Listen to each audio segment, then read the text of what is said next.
बात बड़ी है, लंबा है, आदमी लंबा है।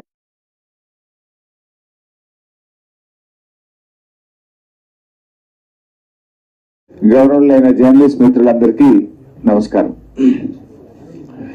ఈరోజు తెలంగాణ శాసనసభలో రాష్ట్ర ప్రభుత్వం ప్రవేశపెట్టిన బడ్జెట్ ఎట్లా ఉందంటే, ఒక మాటలో చెప్పాలంటే ఆత్మస్తుతి పరనింద. 6 గ్యారంటీలు నీరుగారిపోయినాయి, సంక్షేమం సన్నగిల్లింది, అభివృద్ధి ఆగమ్య గోచరమైంది. గౌరవనీయులు ఉప ముఖ్యమంత్రి బట్టి విక్రమార్క గారు ప్రవేశపెట్టిన బడ్జెట్ అన్ని వర్గాలను కూడా తీవ్ర నిరాశపరిచిందని చెప్పుకోక తప్పదు. ఎన్నికలప్పుడేమో గ్యారంటీల గారడి, ఇప్పుడేమో అంకెల గారడి. శాసనసభలో బడ్జెట్ ప్రవేశపెట్టేటప్పుడు అప్పుడేమో బాండ్ పేపర్ మీద రాసిచ్చారు, 100 రోజుల్లో 6 గ్యారంటీలు అమలు చేస్తామని. అప్పుడేమో గ్యారంటీల గారడి, ప్రజల్ని నమ్మించారు. ఇప్పుడు బడ్జెట్ చూస్తేనేమో అంకెల గారడి. ఇప్పుడు మీరు 100 రోజుల్లో అమలు చేస్తామన్న 6 గ్యారంటీలు బడ్జెట్ లో ఉండాలనా వద్దా? ఏవి బడ్జెట్ లో వాటి కేటాయింపులు ఏవి? దాని ప్రస్తావన ఏది? ఎక్కడ కూడా ప్రస్తావన లేదు. అవ్వాతాతలకు ఇచ్చే 4000 పెన్షన్ గురించి ప్రస్తావన లేదు. మహాలక్ష్మిలో ఇచ్చే 2500 గురించి ప్రస్తావన లేదు. విద్యార్థులకు ఇస్తామన్న 5 లక్షల భరోసా కార్డు ముచ్చట లేనే లేదు. అంటే మొత్తంగా కూడా, అందుకే నేను అనేది, ఓట్ల ముంగట అంకెల గారిడి, గెలిచిన తర్వాత ఓట్ల ముందేమో గ్యారంటీల గారిడి, గెలిచిన తర్వాతనేమో అంకెల గారిడి.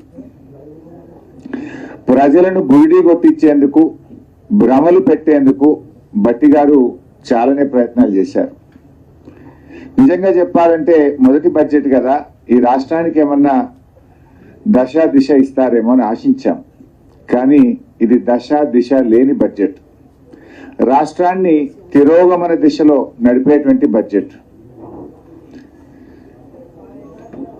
ఏడాదిలో 2 లక్షల ఉద్యోగాలు ఇస్తామన్నారు, 8 నెలలు అయితే అయ్యిపోయింది, 4 నెలలు ఉంది. దాని గురించి ప్రస్తావన లేదు, బడ్జెట్ లో కేటాయింపులు లేవు. రాష్ట్రాన్ని అప్పుల కుప్పగా మార్చారని మరి మా మీద బుర్ర జల్లే ప్రయత్నం చేసినారు. మరి మీరేం చేశారు? బడ్జెట్ లో చూస్తే 57,000 కోట్ల అప్పులు తెచ్చుకుంటామని, గత ప్రభుత్వం తెచ్చిన దానికంటే దాదాపు 17,000 కోట్ల అప్పులు ఎక్కువ తెచ్చుకుంటామని ఈ ఆర్థిక సంవత్సరంలో ప్రతిపాదించారు. పోయినసారి నేను ఆర్థిక మంత్రిగా ప్రవేశపెట్టిన బడ్జెట్ లో 40,000 కోట్లు FRBM అప్పుల కింద నేను ప్రతిపాదిస్తే, గౌరవనీయులు బట్టి గారు 57,000 కోట్లు ప్రతిపాదించాడు. అంటే ఇంకో 17,000 కోట్లు బడ్జెట్ బారోయింగ్స్ లో ఎక్కువ చూపించారు. ఇక ఈ బడ్జెట్ అనేటువంటిది ప్రజలకు ఇచ్చిన హామీలను, మీ మేనిఫెస్టోను ప్రతిబింబించే విధంగా ఉండాలి. కానీ దురదృష్టం ఏంటంటే కాంగ్రెస్ పార్టీ తన మేనిఫెస్టోను మర్చిపోయింది అనిపించింది. ఎందుకు ఈ మాట అంటున్నా నేను? ఇందాకన్నట్టు వారి 6 గ్యారంటీల్లో మొదటి హామీ, వారి మేనిఫెస్టోలో మొదటి హామీ, మహిళలందరికీ 2,500 రూపాయలు ప్రతి నెల ఇస్తామన్నారు. ఇప్పటికే 8 నెలలు అయిపోయింది. బహుశా ఈ బడ్జెట్ లోనైనా పెడతారేమో. మొదటి హామీ కదా. ఈ రాష్ట్రంలో ఉన్న మరి దాదాపు 1.5 కోటి అక్కా చెల్లెలు ఎదురు చూస్తా ఉన్నారు. అందులో 18 ఏళ్ళు దాటిన వాళ్ళు పెట్టుకున్న 1 కోటి మంది ఉంటారు. 1 కోటి మంది అక్కా చెల్లెళ్లకు శుభవార్త చెప్తారేమో అని చూస్తే నిరాశ చూపారు. ఇవాళ 8 నెలలు అయింది. 8 నెలలు లెక్క తీసినా దాదాపు వీళ్ళు ఇప్పటికే 20,000 కోట్లకు పైగా బాకీ పడ్డారు పాతది. పోనీ ఈ బడ్జెట్లన్నా పెట్టి ఇక ముందుకన్నా ఇస్తారేమో అంటే, మహాలక్ష్మి పథకం కింద మహిళలకు మహా నిరాశను ఈ రాష్ట్ర ప్రజలకు, మహిళలకు కాంగ్రెస్ ప్రభుత్వం నిరాశపరిచింది. ఇకపోతే ఆసరా పెన్షన్లు ఎంతో ఆశగా ఎదురు చూస్తున్నారు. రేవంత్ రెడ్డి గారు అయితే రెచ్చిపోయి ఉపన్యాసాలు ఇచ్చాడు. అవ్వా నీ పెన్షన్ ఎంత వస్తుంది? 2,000. ఇగో డిసెంబర్లో ఇందిరమ్మ రాజ్యం రాగానే నీ పింఛన్ 4,000 అవుతుంది. నీ మన్మడు కాళ్ళు ఒత్తుతాడు, డీజిల్ కు పైసలు అడుక్కుంటాడు, పెట్రోల్ కు పైసలు అడుక్కుంటాడు అన్నాడు. మరి అడవిని 4,000 డిసెంబర్లోనే ఇస్తాను నువ్వు. ఇప్పుడు జూలై నెలలో ఉన్నాం, ఇప్పటిదాకా రాలేదు. కాంగ్రెస్ పార్టీ నాయకులు ఎన్నికల సమయంలో ఇంటికి 2 పింఛన్లు ఇస్తాం, అవ్వకిస్తాం, తాతకిస్తాం, నౌకరున్నా ఇస్తాం, కొత్త పెన్షన్లు ఇస్తాం, అర్హులందరికీ ఇస్తాం, 4000 ఇస్తాం అని ఊదరగొట్టింది కదా. 100 రోజుల్లో ఇస్తామని బాండ్ పేపర్ మీద రాసిచ్చింది కదా. ఏమైంది మీ బడ్జెట్లో? ఎందుకు పెట్టలేదు అని నేను అడుగుతా ఉన్నా. అంటే ఇవాళ పేదలకు మేము ప్రాధాన్యత ఇస్తాం, మాది పేదల ప్రభుత్వం అన్నారు కదా. మరి ఇంతకంటే పేదలు ఎవరు? ఆసరా పెన్షన్ అందుకునే దానికంటే ఇంకా నిరుపేదలు ఈ రాష్ట్రంలో ఎవరైనా ఉన్నారా? వృద్ధులు, అభాగ్యులు, ఒంటరి మహిళలు, చేనేత కార్మికులు, గీత కార్మికులు, వికలాంగులు, మరి ఎయిడ్స్ పేషెంట్లు, డయాలసిస్ పేషెంట్లు, వీళ్ళకంటే పేదలు, వీళ్ళకంటే ఇంకా కష్టాల్లో ఉన్నటువంటి వాళ్ళు ఎవరైనా ఉంటారా? అంటే మీరు అత్యంత పేదలే వీళ్ళు. మరిగా మాది పేదల ప్రభుత్వము, మాది పేదలకు ప్రాధాన్యం అని చెప్పుకునే అర్హతనే మీకు లేదు. అత్యంత పేదలైన అవ్వాతాతలను, ఆసరా పెన్షన్ లబ్ధిదారులను, వితంతువులను, ఒంటరి మహిళలనే మర్చిపోయింది ఈ ప్రభుత్వం. దారుణ వంచన చేసింది వాళ్ళు. కొండంత ఆశతో ఎదురు చూస్తున్న వృద్ధులకు, వితంతువులకు, ఒంటరి మహిళలకు, దివ్యాంగుల ఆశలు నీరుగార్చింది ప్రభుత్వం. అంటే మీరు 2 ముఖ్యమైనది, మహిళలు మన సమాజంలో అత్యంత ప్రాధాన్యత కలిగినటువంటి వాళ్ళు, వృద్ధులు, వితంతువులు అత్యంత ప్రాధాన్యత కలిగినటువంటి వాళ్ళు. అసలు మీ మేనిఫెస్టోలో అతి ముఖ్యమైన 2టినే మీరు పక్కకు పెట్టిండ్రు. 3వ ముఖ్యమైనటువంటి వాళ్ళు విద్యార్థులు, రేపటి పౌరులు, భవిష్యత్తు వాళ్ళది. ఆ విద్యార్థులకు 5 లక్షల విద్యా భరోసా కార్డు అని మీ మేనిఫెస్టోలో చెప్పారు, స్కూటీలు చెప్పారు. ఎస్సీ ఎస్టీలు 10వ తరగతిలో పాస్ అయితే ప్రతి విద్యార్థికి 10,000 రూపాయలు ఇస్తామన్నారు. ఏది దాని ప్రస్తావన? దళిత గిరిజన విద్యార్థులకు మోసం, మొత్తం విద్యార్థి లోకానికి మోసం. విద్యా భరోసా కార్డు ప్రస్తావనే లేదు. 100 రోజుల్లో 6 గ్యారెంటీల్లో చెప్పి ఇవాళ విద్యార్థులకు కూడా మీరు తీవ్రమైనటువంటి మోసం చేశారు. ప్రజాపాలన కింద 1,90,00,000 దరఖాస్తులు వచ్చినాయి. వెంటనే రేషన్ కార్డులు ఇస్తామని చెప్పిండ్రు. ఏది రేషన్ కార్డుల ప్రస్తావన ఏది? ఎప్పటి నుంచి ఇస్తారో చెప్పలేదు. మరో ముఖ్యమైనటువంటి వాళ్ళు నిరుద్యోగులు. 4,000 భృతి ఇస్తామన్నారు, 2 లక్షల ఉద్యోగాలు అన్నారు, జాబ్ క్యాలెండర్ అన్నారు.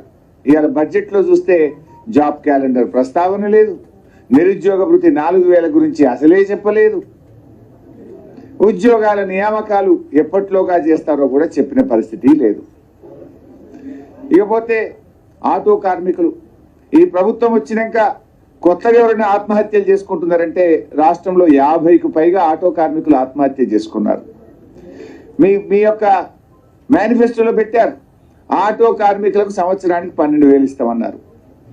మా వృత్తి పోయింది, మాకేదైనా సహాయం చేయండి అని ఆటో కార్మికులు ఇలా గొంతెత్తి రాష్ట్రం మొత్తం కూడా అడుగుతా ఉంటే ఈ ప్రభుత్వం కనీసం అత్యంత పేదవాళ్ళు, రెక్కాడితే డొక్కాడని వాళ్ళు, వృత్తిని నమ్ముకున్న వాళ్ళు, పొద్దున్న లేచి కష్టాన్ని నమ్ముకొని పనిచేసే ఆటో కార్మికులకు తీవ్రమైన నిరాశను మిగిల్చింది, మొండి చేయి చూపించింది ఈ కాంగ్రెస్ ప్రభుత్వం. మాజీ సర్పంచులు, మాజీ ఎంపీటీసీలు మీకు కూడా నెలకు 1,500 పెన్షన్ ఇస్తామన్నారు. వాళ్ళ గురించి ప్రస్తావన లేదు.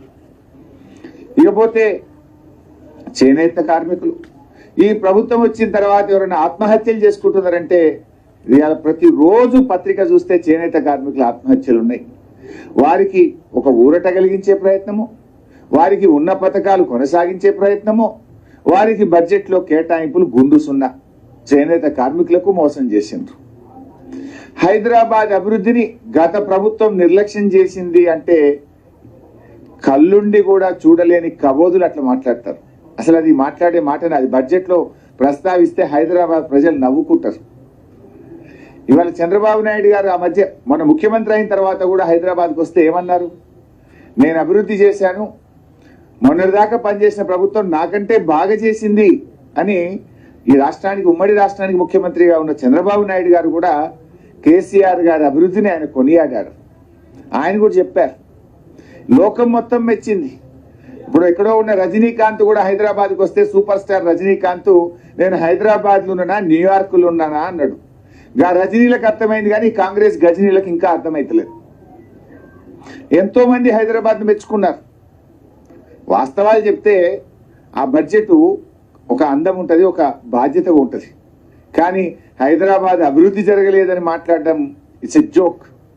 అందుకే కదా హైదరాబాద్ లో మొత్తం సీట్లు మమ్మల్ని గెలిపించి మేము ఒక్క సీటు కూడా ఇవ్వలేదు. కాంగ్రెస్ ప్రభుత్వం ఏ రంగంలో కూడా విజన్ లేదని ఈ బడ్జెట్ లో మాకు అర్థమైతా ఉంది. గత ప్రభుత్వాన్ని నిందించడమే తప్ప ఎన్నికల్లో ఇచ్చిన హామీలపైన దాటవేత వైఖరిని ప్రదర్శించారు. కేసీఆర్ ప్రభుత్వం యొక్క ఘనతలను తమ ఘనతలుగా చెప్పుకునే ప్రయత్నం చేసి అభివృద్ధే జరగలేదు ఈ 10 ఏళ్లలో అని మాట్లాడినారు. అంటే వాళ్ళకే కాంట్రడిక్షన్. వాళ్ళు ఇచ్చిన ఎకనామిక్ సర్వే బుక్ లో కానీ వాళ్ళు ఇచ్చిన ఈరోజు బడ్జెట్ లో కానీ ఏముంది? ఈ దేశంలో తలసరి ఆదాయంలో తెలంగాణ ఆ గోవా సిక్కిం తప్పితే దేశంలో నంబర్ 1 స్థానంలో తెలంగాణ ఉంది. మేము అధికారం చేపట్టినాడు తెలంగాణ 13వ స్థానంలో ఉండే. 13 తలసరి ఆదాయంలో దేశంలో 13వ స్థానంలో ఉన్న తెలంగాణను ఇవాళ 2 చిన్న రాష్ట్రాలు మినహాయించి నంబర్ 1 స్థానంలో మేము తెచ్చినామంటే మేము అభివృద్ధి చేసినట్ట చేయనట్ట, మేము పని చేసినట్ట పని చేయనట్ట? దాన్ని కేంద్ర ప్రభుత్వం మెచ్చుకున్నది. మీ బడ్జెట్ స్పీచ్ లో కూడా చెప్పారు. కానీ అదేదో గత 10 ఏళ్లలో జరిగిన అభివృద్ధి కూడా తమ ఘనతగా చెప్పుకునే ప్రయత్నం చేశారు. ఇకపోతే ఆ తలసరి ఆదాయం కూడా చూస్తే కేంద్ర ప్రభుత్వం అంటే జాతీయ తలసరి ఆదాయం కంటే తెలంగాణ రాష్ట్ర తలసరి ఆదాయం 1,64,063 రూపాయలు ఎక్కువ. ఈ రాష్ట్ర పౌరుడి యొక్క తలసరి ఆదాయం 3,47,299 రూపాయలు అయితే దేశ పౌరుడి యొక్క తలసరి ఆదాయం 1,83,236. అంటే దేశం కంటే 1,64,063 రూపాయలు తెలంగాణ పౌరుడి తలసరి ఆదాయం ఎక్కువ ఉందంటే 10 ఏళ్ల కేసీఆర్ పాలన, 10 ఏళ్ల బీఆర్ఎస్ పాలన ఫలితం అది. ఎందుకంటే మేము అధికారంలోకి వచ్చినాడు తెలంగాణ 13వ స్థానం బాస్. 13 నుంచి ప్రథమ స్థానానికి వచ్చిందంటే అది మా పరిపాలనకు గీటురాయి. ఇకపోతే స్థూల ఉత్పత్తి, ఒక రాష్ట్ర స్థూల ఉత్పత్తి ఆ రాష్ట్ర ప్రభుత్వ పనితీరును కూడా సూచిస్తుంది. ఇవాళ బీఆర్ఎస్ ప్రభుత్వం కేసీఆర్ గారి నాయకత్వంలో అధికారంలోకి వచ్చినప్పుడు 4,51,580 కోట్లు మన రాష్ట్ర స్థూల ఉత్పత్తి జిఎస్డిపి 4,51,580 కోట్లు. ఈసారి ఎంత మనది? 2023-24 వచ్చేసరికి 14,63,963 కోట్లు. మీ బడ్జెట్ బుక్ లోనే చెప్పారు. ఇప్పుడు మీరు 14,63,963 కోట్లకు జిఎస్డిపి పెరిగిందంటే 3 రెట్లు పెరిగిందంటే అది మా పనితీరుకు నిదర్శనం కాదా? గ్రోత్ రేట్ ఎంత? లాస్ట్ ఇయర్ తో చూస్తే 11.9% గ్రోత్ రేట్. అదే జాతీయ వృద్ధి రేట్ ఎంత? దేశం యొక్క జీడిపి గ్రోత్ రేట్ ఎంత? It is 9.1. దేశం కంటే దాదాపు 2% తెలంగాణ వృద్ధి రేటు ఎక్కువగా ఉందంటే అది మా పనితీరుకు నిదర్శనం. ఇవాళ ఇదొక్కటే కాదు, నీతి ఆయోగ్ ఒక రిపోర్ట్ ఇస్తుంది. ఇది ప్రతి 3 నెలలకు ఇచ్చే రిపోర్ట్ నీతి ఆయోగ్ పబ్లిష్ చేసే బుక్. ఇందులో కూడా ఎంత స్పష్టంగా చెప్పిందంటే Telangana is the 7th largest state in terms of GSDP and has clocked a CAGR of more than 11%. Since 2015-16, it is one of the fastest growing states in the country. The state's economy has grown at an average annual rate of more than 9% since its formation, which is significantly higher than the growth rate it had attained before its formation as a separate state. ఇంత స్పష్టంగా నీతి ఆయోగ్ కూడా మా ప్రభుత్వ పనితీరును చెప్పింది. అంతేందుకు వ్యవసాయంలో రాష్ట్రం ఏర్పడిన నాడు 1,27,00,000 మెట్రిక్ టన్నుల ధాన్యం అన్ని కలిపి పండేది. ఇవాళ 4 కోట్ల మెట్రిక్ టన్నులు అయింది. ఏమైనా మ్యాజిక్ చేస్తే మంత్రమేస్తాయి కదా? నీళ్ళు ఇస్తే, నాణ్యమైన కరెంట్ ఇస్తే, పెట్టుబడి సాయం చేస్తే, వ్యవసాయాన్ని ప్రోత్సహిస్తే వ్యవసాయ పనిముట్లు ఇస్తే, డ్రిప్ ఇరిగేషన్ పరికరాలు ఇస్తే, ఆ పనితీరు వల్ల 1,27,00,000 మెట్రిక్ టన్నులు 4 కోట్ల మెట్రిక్ టన్నులు అయిందంటే మా ప్రభుత్వం పనిచేస్తే జరిగింది కదా. చివరికి ఆడికి పోయింది, వడ్లు కొనం మాకు గోడౌన్లలో జాగలేదని కేంద్ర ప్రభుత్వం చేతులు ఎత్తితే ఢిల్లీకి పోయి ధర్నా చేసేదాకా ఈ రాష్ట్ర వృద్ధి రేటు పెరిగింది కదా, వ్యవసాయ వృద్ధి రేటు పెరిగింది కదా. మేము దేశంలో ఒకప్పుడు Punjab use to be the number 1. పంజాబ్ను తలదన్ని అతి ఎక్కువ వరి ధాన్యం పండించే రాష్ట్రంగా తెలంగాణ ఎదిగిందంటే అది కేసీఆర్ పాలన కాదా? పక్క రాష్ట్రాలు తమిళనాడు, కర్ణాటక మాకు తిండి గింజలు లేవు ఇస్తారా అని తెలంగాణను అడిగే స్థితికి కేసీఆర్ తెలంగాణను చేర్చిండు. కరువు కాటకాలకు నిలయంగా ఉన్న తెలంగాణ దక్షిణ భారతదేశానికి ధాన్యాగారంగా మార్చినమంటే అది మా ప్రభుత్వ పనితీరు కాదా? మీరు 10 ఏళ్ళ పనే జరగలేదని చెప్తే అంటే ప్రజలు నవ్వుకోరా? పండిన పంట నిజం కాదా? ధాన్యం రాష్ట్ర ప్రభుత్వం కొన్నది నిజం కాదా? ఇది దాచేస్తే దాగే సత్యమా? మీరు బడ్జెట్లో స్పీచ్లు చెప్పినంత మాత్రాన నిజాలు నిజాలు కాకుండా పోతాయా? నిజాలు అబద్ధాలుగా మారతాయా? రైతు రుణమాఫీ మీరు బడ్జెట్లో చూడండి దయచేసి. రైతు రుణమాఫీ ఏమన్నారు? ఏకకాలంలో చేస్తామని దేవుడి మీద ఒట్లు పెట్టారు. 15th ఆగస్టు కల్లా చేస్తామన్నారు. నేను కూడా నిజంగానే చేస్తారు కదా, దేవుడి మీద ఒట్టు పెట్టింది కదా, మాట తప్పరని నమ్మాను. అంటే మనకు దేవుడి కంటే మన తెలుగు సమాజం ముఖ్యంగా మన భారతదేశంలో దేవుడిని బాగా నమ్ముతాం. మనం మా అన్న అన్నట్టు ఒక దేవుడు కాదు, ఊరూరా దేవుళ్ళ మీద ఒట్టు పెట్టిండు. నేను అనుకున్న బడ్జెట్లో తప్పకుండా 31,000 కోట్లు పెడతారేమో అని ఆశించాను. చాలా క్లీన్గా అబ్జర్వ్ చేశాను. చూస్తే బడ్జెట్ ప్రసంగంలో చెప్పారు మంత్రి గారు 31,000 కోట్ల రూపాయలు మేము ఏకకాలంలో చేస్తున్నామని చెప్పారు. నిజ కేటాయింపులు చూశాను నేను వెళ్ళి. కేటాయింపులు చూస్తే మాత్రం 15,470 కోట్ల రూపాయలు మాత్రమే కేటాయించారు. రుణమాఫీకి కేటాయింపుల్లో బడ్జెట్లో చూస్తే 15,470 కోట్లే కేటాయించారు. మరి 15,470 కోట్లు బడ్జెట్లో కేటాయించి ఏకకాలంలో రుణమాఫీ ఎట్లా చేస్తారు? అంటే వాయిదా వేస్తారా, లేదు ఇంకెక్కడి నుంచి అన్న తెస్తారా? బడ్జెట్లో చూపకుండా ఆడికెళ్ళి తెస్తారు. బడ్జెట్లో మీ రాష్ట్రం ఇలా మీరు బడ్జెట్ పెట్టిందే 2,91,000 కోట్లతో బడ్జెట్ పెట్టారు. సరే అసలు అంత ఆదాయం వస్తుందా రాదా అవి కూడా చెప్తాను నేను. అందులో ఏం తప్పులు పెట్టిండ్రు అది కూడా చెప్తా. పెట్టింది 2,91,000 కోట్లలో రుణమాఫీ 31,000 కోట్లు చూపించాలన్నా వద్దా? చూపింది మాత్రం 15,470 కోట్లు. మరి ఇక్కడ కూడా అనుమానాలు వస్తున్నాయి. మరి రేపు అసెంబ్లీలో అడుగుతాం, దాన్ని ఎట్లా సాటిస్ఫై చేస్తారో చూద్దాం. రైతు బంధు స్థానంలో రైతు భరోసా అన్నారు. సరే దానికి ఇంకేదో విధి విధానాలు అంటున్నారు.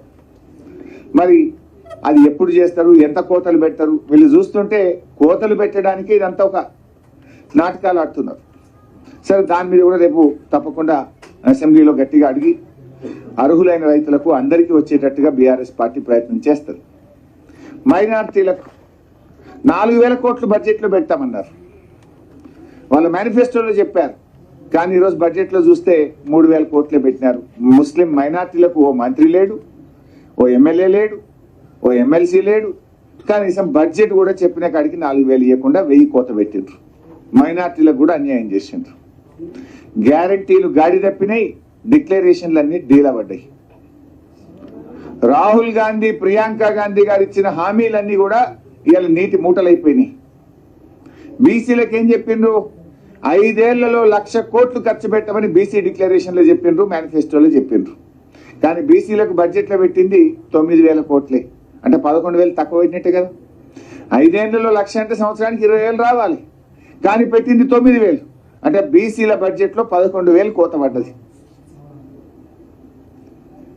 ఇక బడ్జెట్ స్పీచ్లో చెప్తున్నారు ఆయన, విద్యుత్ కోతలు లేకుండా వేసవి కాలంలో కరెంట్ ఇచ్చారట. ఇచ్చిందా లేదా జర్నలిస్ట్గా మీకే తెలుసు. మీ ఆఫీసులలో ఎంత ఇబ్బంది పడ్డారో మీకే తెలుసు. నా ప్రెస్ మీట్ చూస్తున్న ప్రజలందరూ కూడా అనుకుంటారు కదా, బట్టి గారి మాటలు విన్నారు, నా మీటర్లు వింటున్నారు. 24 గంటలు వచ్చిందా లేదా? ఇన్వర్టర్లు, కన్వర్టర్లు, జనరేటర్లు మళ్ళీ ఇళ్ల పన్ను వచ్చినాయా లేవా? మంత్రుల సమావేశాలు ఎన్నిసార్లు కరెంట్ పోతే మీరే ఫోటోలు వేసిండ్రు, మీరే టీవీలలో చూపించిండ్రు. చీకట్ల క్యాండిల్ పెట్టుకొని మంత్రులు రివ్యూలు చేస్తున్నారు. మేము ప్రాజెక్టులను పెండింగ్ ప్రాజెక్టులను రన్నింగ్ ప్రాజెక్టులు చేసి ఇవాళ రాష్ట్రంలో లక్షల ఎకరాల్లో కొత్త ఆయకట్టు తెచ్చాం. కోర్స్ ఇరిగేషన్ పద్ధతిలో గట్టిగా మాట్లాడతాం. అక్కడ కూడా ఇవాళ ఒక అవాకులు చెవాకులు పెరిగింది. ఇరిగేషన్ కూడా బడ్జెట్ కేటాయింపులు తగ్గినాయి. పోయినసారి మేము 26,885 కోట్లు పెడితే ఈ ప్రభుత్వం మంత్రి గారు తన ప్రసంగంలో చెప్పారు 22,301 కోటి పెట్టినట్టుగా చెప్పారు. 22,301 అంటే ఇరిగేషన్ కు కూడా కేటాయింపులు తగ్గినాయి. దళిత బంధు గురించి ప్రస్తావన లేదు. మేము 10 ఇస్తే వీళ్ళు 12 ఇస్తామని చెప్పి మరి వాళ్ళ దళిత డిక్లరేషన్లో పెట్టారు, మేనిఫెస్టోలో పెట్టారు, బాండ్ పేపర్ల మీద రాశారు. కానీ ఇవాళ దళిత బంధు గురించి ప్రస్తావన కానీ ఎంతమందికి ఇస్తారు, ఎప్పటిలోగా ఇస్తారు, మరి దాని గురించి ఎక్కడ మాట్లాడలేదు. గిరిజన బంధు ఊసే లేదు. గిరిజన బంధు గురించి ఎక్కడ కూడా ప్రస్తావన అసలే లేదు. ఇవన్నీ ఒక రకంగా ఇట్లా ఉన్నాయి. ఇకపోతే కళ్యాణ లక్ష్మి, తులం బంగారం ఇవన్నీ లోపల చెప్పుదామన్నా. ఇక కొంచెం ఇలా ఓన్లీ కొన్ని పాయింట్స్ వరకే చెప్పుదాం. ఇకపోతే ఆసరా పెన్షన్లో ఇందాక నేను చెప్పిన 7,437 కోట్లు పోయినసారి పెడితే ఈసారి 7,376 కోట్లు పెట్టింది. అంటే కొంచెం తక్కువ చేశారు బడ్జెట్ ఎస్టిమేట్. 7,437 లాస్ట్ టైం ఉంటే ఈసారి 7,376 అంటే పోయినసారి కంటే తగ్గింది. అంటే ఇప్పుడు ఈ ఏడాది కొత్త పింఛన్ ఇయ్యరు, భర్త చనిపోయినా పింఛన్ ఇయ్యరు, ఇంటికి 2 ఇయ్యరు, 4,000 ఇయ్యరు, అన్ని ఉత్తాయి అన్నట్టు కదా. ఇంకేమైనా కమ్మి పెట్టుడే తప్ప ఇచ్చులేదు. ఇక పోయినసారి 7,437 ఉంటే ఈసారి 7,376 చేసిండు. అఫ్కోర్స్ ఎస్సీ కాంపోనెంట్ వేరే ఉంటుంది, అది ఇది కలిపినా పోయినసారి కంటే తక్కువనే ఉండదు. అంటే కొత్త పెన్షన్లకు మంగళం పాడిండ్రు, 4,000 ఇస్తామని చెప్పి మోసం చేసిండ్రు. ఇకపోతే ప్రభుత్వ ఉద్యోగులు బడ్జెట్లో ఉద్యోగుల కేటాయింపులు ఏం పెరగలే. పెన్షన్లు జీతాల విషయంలో 3 పాయింట్స్ ఉన్నాయి. ఇక్కడ 4 పాయింట్స్. నార్మల్గానే ఎంప్లాయీస్కు 5 to 10% పెరుగుతుంది. ఈ ప్రభుత్వం 5 DL బాకీ పడ్డది. 5 DL బాకీ పడ్డది. ఈ 5 DL ఇస్తే కనీసం 8,000 కోట్లు అదనంగా కావాలి. 8 నుంచి 10,000 కోట్లు అదనంగా కావాలి. దానికి ప్రొవిజన్ లేదు. పిఆర్సీ పెండింగ్ ఉంది కదా, ఆల్రెడీ మొన్ననే చేసేది ఉండే, ఎక్స్టెండ్ చేసిండు. మీరు అక్టోబర్కు ఎక్స్టెండ్ చేసిండ్రు. అక్టోబర్లో పిఆర్సీ నివేదిక వస్తే ఎంత లేదన్నో 25-30% పెంచాలి కదా. మీరంతా కేసీఆర్ లెక్క ఎట్లా పెంచారు? మీరు కేసీఆర్ గారు 73% పెంచాడు. 2 పిఆర్సీల్లో 73% పెంచాడు. ఎంత లేదని 30% అనే పెంచాలి కదా. తక్కువ. మరి కేసీఆర్ కంటే ఎక్కువ వేస్తే ఇంకా మంచిది. వి వెల్కమ్, పెంచాలనే కోరుకుంటాం. మరి ఆ పిఆర్సీ ప్రస్తావన కానీ దాని కేటాయింపులు బడ్జెట్లో లేవు. మూడవది 2 లక్షల ఉద్యోగాలు మొదటి సంవత్సరమే ఇస్తామన్నారు కదా. మరి దానికి కొత్త ఉద్యోగులు వస్తే వాళ్ళ జీతాలకు తగ్గ బడ్జెట్ పెంచాలన్నా వద్దా? అంటే దీన్ని బట్టి ఏమర్థమవుతుంది? 5 DL గురించి ప్రస్తావన లేదంటే ఇచ్చేటట్లేదు, ఎగబెట్టేట్టున్నారు. పిఆర్సీ కోసం పెరిగే దానికి అనుగుణంగా నిధుల కేటాయింపు పెరగలేదు అంటే పిఆర్సీని కోల్డ్ స్టోరేజ్లో పెడతారా అని ఇలా అనుమానం కలుగుతున్నది. మూడవది 2 లక్షల ఉద్యోగాలు ఇస్తే 2 లక్షల మందికి బడ్జెట్లో కేటాయింపు ఉండాలి కదా.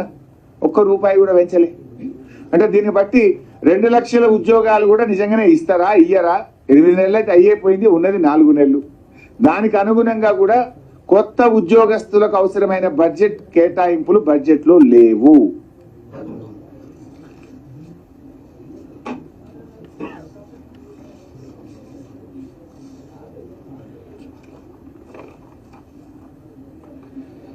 ఇకపోతే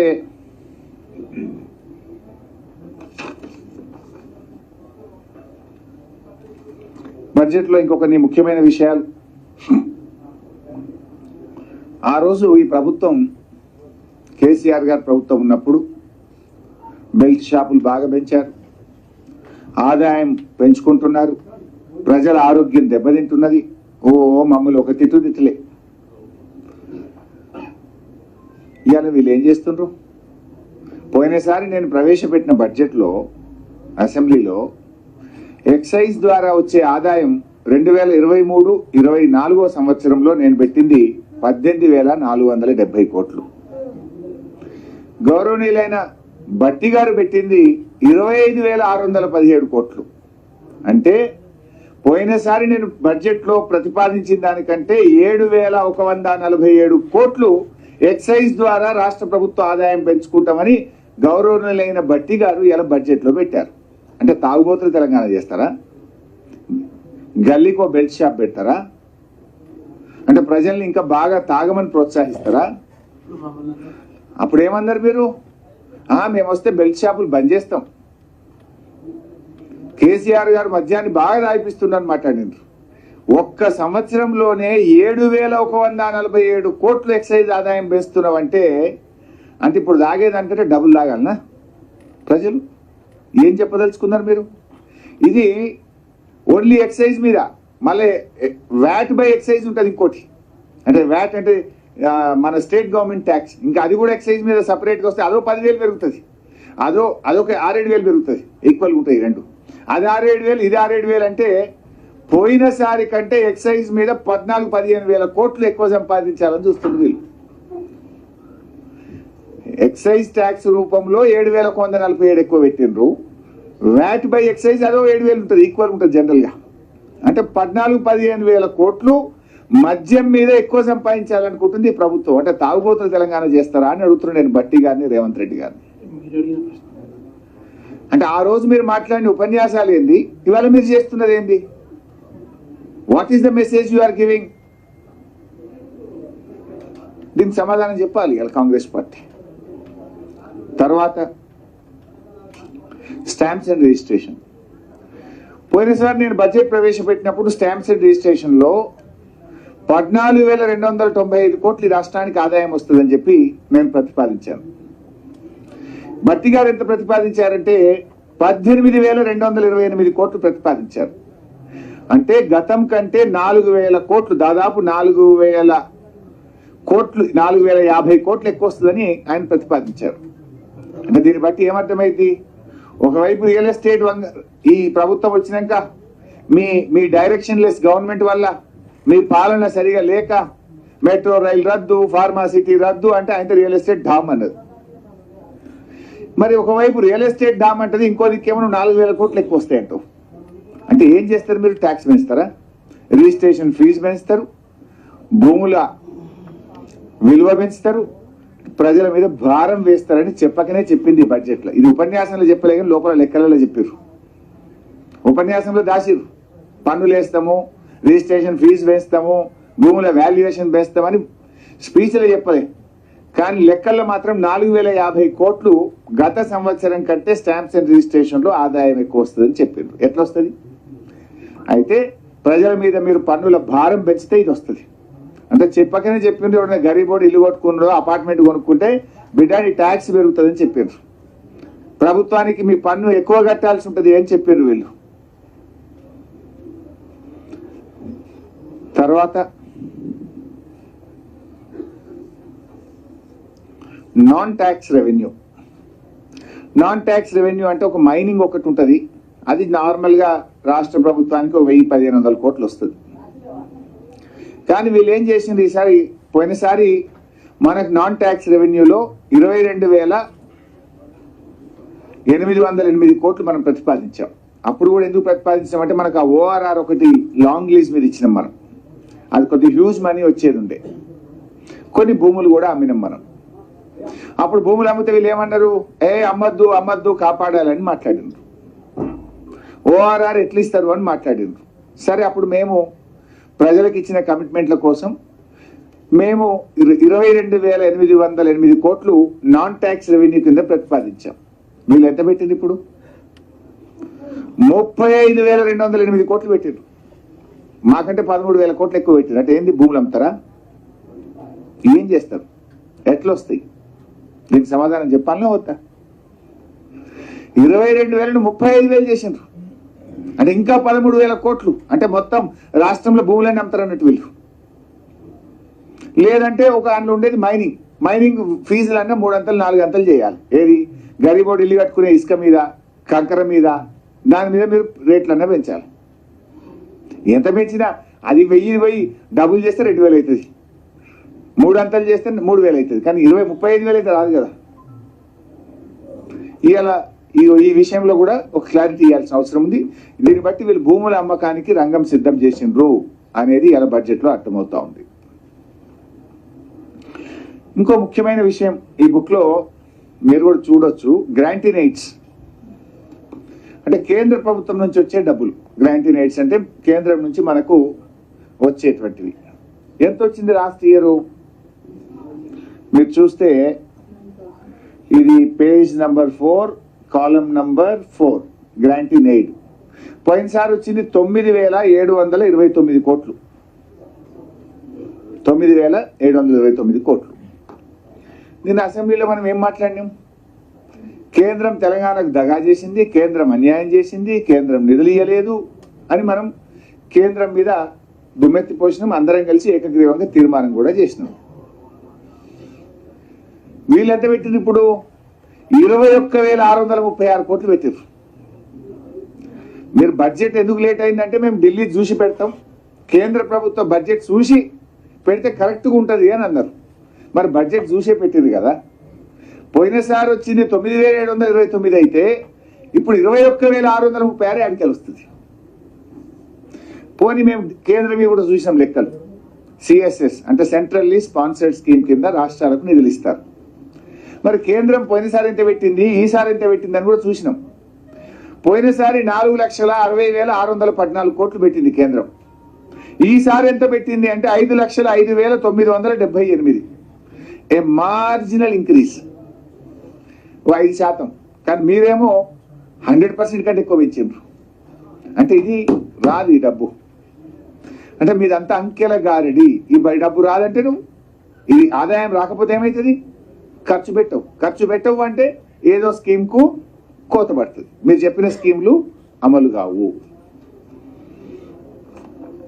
అట్లే ఇంకో జోక్ ఉంది, interest receipts.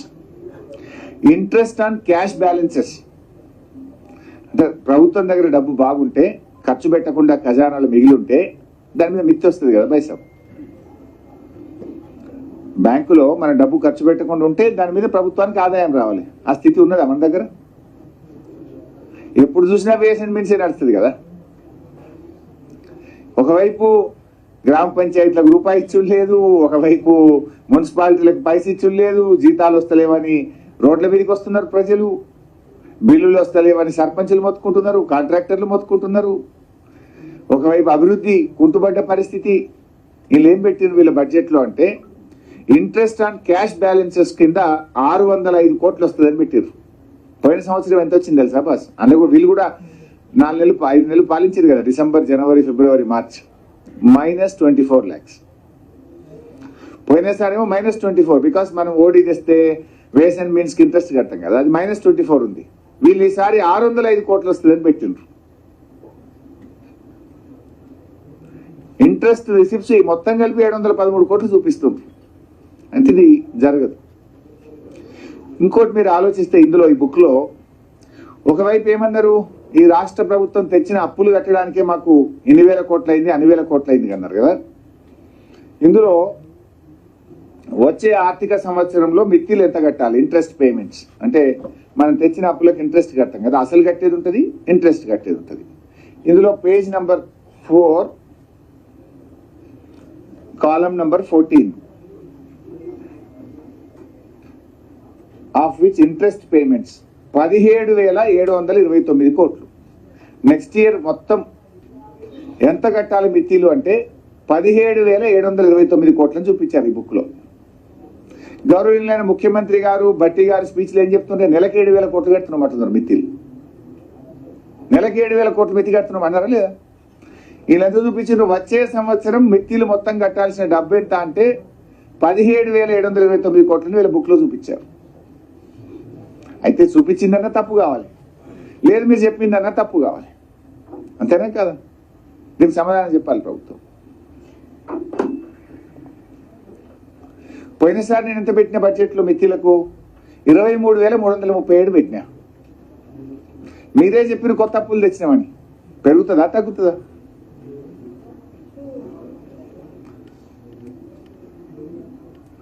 Public debt repayment అంటే అసలు కట్టేది కూడా ఉంటుంది కదా, అది కూడా ఎంత చూపించారు నెక్స్ట్ ఇయర్కు 13,117. మితి ఏమో 17,729, అసలేమో 13,117. రెండు కలిపితే కూడా 30,000 కదనే. 30,000 అంటే 12 నెలల మీద ఎంత అవుతుంది? నెలకు 2,500. మరి మీరు చెప్తున్నది ఏంది?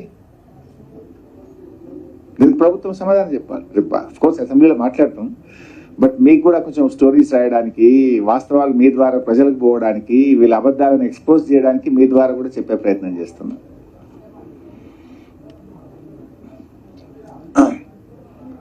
తర్వాత ఇవన్నీ అసెంబ్లీలో వాళ్ళు చదువుతుంటే రాసుకున్నాను. ఇది అసెంబ్లీ పేపర్. ఇది జస్ట్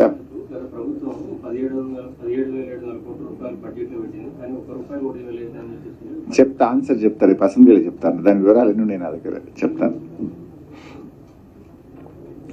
అయితే సో ఎక్సైజ్ ఈ రకంగా చేస్తుండ్రు. గ్రాంటీ నేడు కేంద్రం నుంచి రానటువంటి దాన్ని వచ్చినట్టు చూపే ప్రయత్నం చేసిండ్రు. తర్వాత ఎస్జిఎస్టి అంటే జిఎస్టిది మన రాష్ట్రానికి వచ్చే ఆదాయం. ఎస్జిఎస్టి పోయినసారి మనకి 20,000 వచ్చింది లాస్ట్ ఫైనాన్షియల్ ఇయర్లో. ఈ ఇయర్ 24,000 చూపించారు. అంటే ఆల్మోస్ట్ 25% ఎక్కువ. How it is possible? అంటే పన్నులు పెంచుతారా, ఏం చేస్తారు? ఒకటేసారి 4,000 చంపి ఎట్లా వస్తుంది? అంటే ఇది కూడా ఆచరణ సాధ్యం కాకుండా అంకెల గారిలో భాగంగా పెట్టినట్టు కనబడతా ఉంది. ఇకపోతే పల్లెలకు మౌలిక వసతులు కల్పించలేదు అన్నారు. ఇంతకంటే ఇంకో జోక్ ఉంటుందా పైసా? నిన్ననే పంచాయతీరాజ్ శాఖ మంత్రి చెప్పిండ్రు ప్రతి ఊరికి ట్రాక్టర్ ఉంది, ట్యాంకర్ ఉంది అని అసెంబ్లీనే చెప్పిండ్రు. ఈ భారతదేశంలో గ్రామ గ్రామానికి ట్రాక్టరు, ట్యాంకరు, డంప్ యార్డు, వైకుంఠధామం ఉన్న ఒకే ఒక్క రాష్ట్రం ఈ దేశంలో తెలంగాణ రాష్ట్రం. మౌలిక వసతి అంటే ప్రజల కనీస అవసరాలు. ప్రతి ఇంటికి త్రాగునీరు, ప్రతి ఊరికి ట్రాక్టరు, ట్యాంకరు, చెత్త ఏరే విధానం, డంప్ యార్డు, వైకుంఠధామము, ఇవి కనీస సౌకర్యాలు. ఇట్లా మేము అన్ని గ్రామాలకు మేం చేస్తే, దేశంలో ఎక్కడ లేని విధంగా మేం చేస్తే, బడ్జెట్ ప్రసంగంలో గ్రామాలకు మౌలిక వసతులే కల్పించలేదు గత ప్రభుత్వం అని చెప్పి మా మీద నిరాధారమైన నిందలు వేస్తే ఇది ప్రభుత్వానికి న్యాయమా? ప్రజలు నవ్వుకోరా? ఇలా మీరు వచ్చినాక 8 నెలల్లో 8 పైసలు ఇవ్వలే గ్రామ పంచాయతీలకు. 8 పైసలు. I'm challenging the government. కేంద్ర ప్రభుత్వము గ్రామాలకు ఇవ్వాల్సిన 500 కోట్లు 15th ఫైనాన్స్ కమిషన్ విడుదల చేస్తే అవి కూడా 3 నెలలకెళ్ళి ఆపుకున్నారు. రాష్ట్రం ఇడిచిపెట్టింది. ఢిల్లీ వాళ్ళు గ్రామ పంచాయతీలకు, లోకల్ బాడీలకు ఇచ్చిన 500 కోట్లు కూడా 3 నెలల నుంచి ఆపెట్టుకున్నారు. 8 నెలల్లో 8 పైసలు ఇయ్యని కాంగ్రెస్ ప్రభుత్వం ప్రతి నెల టంచన్గా 275 కోట్ల రూపాయలు పల్లెలకు ఇచ్చిన మమ్మల్ని అభివృద్ధి చేయలేదనే అర్హత ఈ ప్రభుత్వానికి లేదు. ఇకపోతే గౌరవనీయులైన భట్టి గారు కూడా ఇందాక ఏదో చిట్ లో మాట్లాడారట. ఒక మిత్రుడు ఏదో చెప్తా ఉండే, గత ప్రభుత్వం ఒక్క డాక్టర్ పోస్ట్ నింపలేదు అన్నారట కదా. మీరే సాక్ష్యం కదా, చిట్ చాట్లో వచ్చిందా? ఐఎమ్ ఛాలెంజింగ్ భట్టి గారు, మమ్మల్ని ఒక్క పోస్ట్ నింపలేదన్నావు కదా. నాకంటే ముందు అఫ్ కోర్స్ లక్ష్మారెడ్డి గారు ఆరోగ్య మంత్రిగా ఉన్నారు, ఆ తర్వాత ఈటల రాజేందర్ గారు ఆరోగ్య మంత్రి ఉన్నారు. బట్ నేను ఆరోగ్య మంత్రిగా 1061 అసిస్టెంట్ ప్రొఫెసర్ పోస్టులు నింపిన, 969 సివిల్ సర్జన్ డాక్టర్లను నింపిన, 1520 MLHP డాక్టర్లను నింపిన, 156 ఆయుష్ డాక్టర్లను నింపిన, మొత్తం 30,000 ఉద్యోగాలను ఒక వైద్య ఆరోగ్య శాఖలో నియామక ప్రక్రియకు నేను శ్రీకారం చుట్టి చేసిన. అయితే మీరు ఒక్క డాక్టర్ పోస్టు గత ప్రభుత్వం నింపలేదని భట్టి గారు మాట్లాడితే నేను ఏం చెప్పాలి? Will you stand by your word Bhatti garu? Either you should resign or I should resign. ఎందుకు ఇట్లా మాట్లాడతారు? నిరాధారమైన తెలుసుకోకుండా మాట్లాడితే ఇది నవ్వుల పాలవుతారు. మీరే మీ గౌరవాన్ని, మీ స్థాయిని మీరు తగ్గించుకున్న వాళ్ళు అవుతారు. మీకు కూడా గుర్తుండే ఉంటుంది, నేను ఆ ఉత్తగుడి ఆ పోస్టులు ఆ శిల్పారామం దగ్గర పెద్ద ఫంక్షన్ పెట్టి ప్రోగ్రామ్ పెట్టి పంచిన ఒకటే రోజు ఇచ్చిన ఆర్డర్లు 15,000 మందికి ఒక రోజు ఇచ్చినట్టు 900 మందికి ఒక రోజు ఇచ్చిన. నువ్వు ఒక పోస్టు డాక్టర్ పోస్ట్ నింపలేదని బట్టి గారు మాట్లాడితే నేను ఏం చెప్పాలిగా? ఇక వైద్యం అట మేము వచ్చినాక నిర్లక్ష్యం, గత ప్రభుత్వంలో నిర్లక్ష్యం అయిందట, వీళ్ళు ఉద్ధరిస్తురట. ఏ దవాఖానకన్నా ఉస్మానియాకి పోతావా, గాంధీకి పోతావా, నీలోఫర్కి పోతావా, నిమ్స్కి పోతావా, అది ఎవరు అడిగినా చెప్తారు పోయిన గవర్నమెంట్ మంచిగుందా, ఇప్పుడున్న గవర్నమెంట్ మంచిగుందా. మందులు బయటకు ఎవరు రాస్తారు? గత గవర్నమెంట్ ఉండగా అన్ని మందులు దొరుకుతుండే, ఇప్పుడు సగం బయటకు రాస్తుంది. అది ఇలా బడ్జెట్లో అయినా మాట్లాడితే అది నవ్వుకుంటున్నారు ప్రజలు. వైద్య ఆరోగ్య శాఖలో పనిచేసే 1,00,000 మంది సిబ్బందికి తెలుసు కదా గతంలో ఎట్లుండే ఇప్పుడు ఎట్లుండే. అది వారి విజ్ఞత, వారికి వదిలేస్తాం. బట్ ఏది ఏమైనా మళ్ళీ నేను ఫైనల్గా చెప్పేది ఏంటంటే బడ్జెట్ అనేది మాత్రం పూర్తిగా ఆత్మస్థుతి పరనిందలతో కూడుకున్నది. అంటే సెల్ఫ్ కాంట్రడిక్షన్ కూడా ఉంది అందులో. ప్రజల ఆశల్ని నీరుగార్చినటువంటి బడ్జెట్ ఈ బడ్జెట్. ఇంకా అన్ని వివరాలతో రేపు ఎల్లుండి బడ్జెట్ చర్చలో కూడా నేను పాల్గొంటాను. మీకు కూడా ఇన్పుట్స్ ఉంటే ఇవ్వండి. ప్రజల పక్షాన మీ సూచనలు కూడా తీసుకుంటాం. Thank you very much.